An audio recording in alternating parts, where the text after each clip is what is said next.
Hello, everyone. The topic of today is the big outage, or what I like to call Type 1 supernova, or that's what it felt like. It's a thermonuclear explosion causing Windows systems across the globe running Falcon CrowdStrike, causing the blue screen of death, aka BSOD. It was a big one, I agree.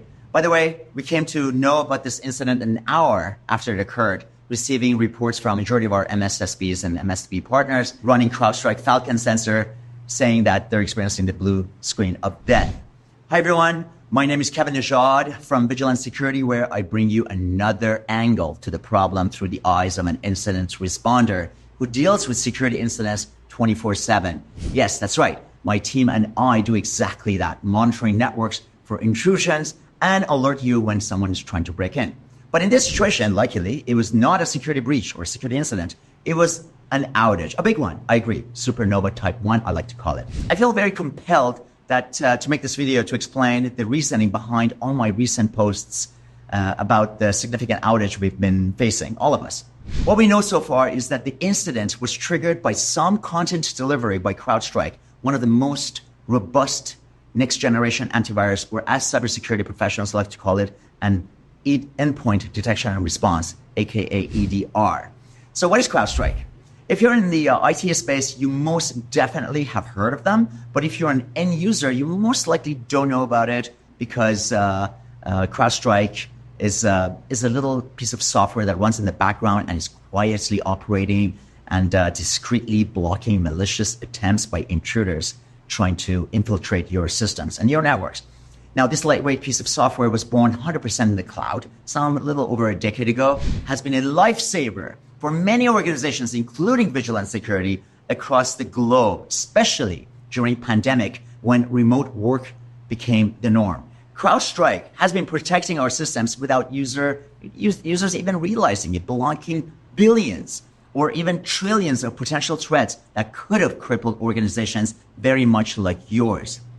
Now, think back to some of the incidents that we had in the past. If you're a sysadmin or you're in charge of security, you probably remember WannaCry. Remember? Or SQL Slammer, crippling organizations. I would say the top 10 security incidents that crippled organizations causing chaos. Number one, WannaCry, 2017. This ransomware attack affected over 200,000 computers in 150 countries across the globe.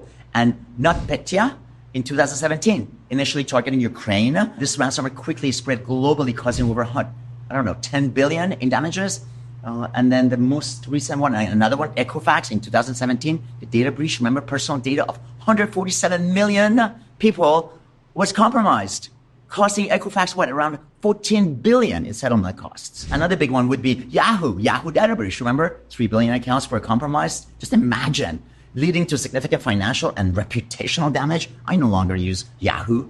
Another one was Target data breach, 2013. Credit and debit card information of 40 million customers were stolen, costing Target 162 million in legal and settlement fees. I still use Target, by the way. Sony Pictures, you remember the hack? Marriott breach, Adobe data breach, 2013. Another one, Capital One. Name goes on and on and on. It's never ending, these security incidents.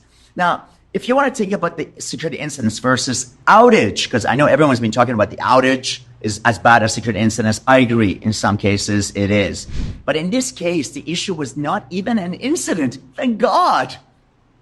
Not that an outage is any better, I agree. It is just as bad. But the recovery from an outage for an incident responder is much easier than dealing with security incidents. Trust me, for all those incident responders, you agree with me. Security incidents requires a lot more work after the fact. For those network administrators or network operations center teams, help desk, service desk, you know exactly what I'm talking about. Security operations centers, those analysts, their job never ends if there's a security breach. Now, what is the difference between antivirus and advanced EDR? Because CrowdStrike is an advanced EDR, endpoint detection and response. Now, reflecting on my life, before advanced EDR solutions like CrowdStrike, I realized how much worse things could have been if we still relied on legacy antivirus. I can name quite a few of these antivirus still around. It's still being used by a lot of organizations. Now, there are a lot of other primitive EDR solutions out there that lack the advanced technologies and features CrowdStrike offers. Trust me on that one. I know. It's like that movie by Brett Ratner, remember The Family Man? With Nicolas Cage, one of my favorite movies, where he gets a glimpse of what his life would have looked like if he had made different choices. In this situation, it's very similar. I can say with absolute certainty that without advanced EDR or XDR solutions protecting our endpoints, the world would have been a much darker place. Now, bright side of advanced technology. Now, why are we using CrowdStrike EDR? Companies would have gone bankrupt. Sysadmins would have had their hands full of cleaning systems from malware and incident responders chasing intruders and patching machines. Thank God we have advanced technologies like those from CrowdStrike, making our world a safer place. Now, I'm not saying that an outage is any better or good than security incidents. My argument is that life is better with advanced technologies like CrowdStrike.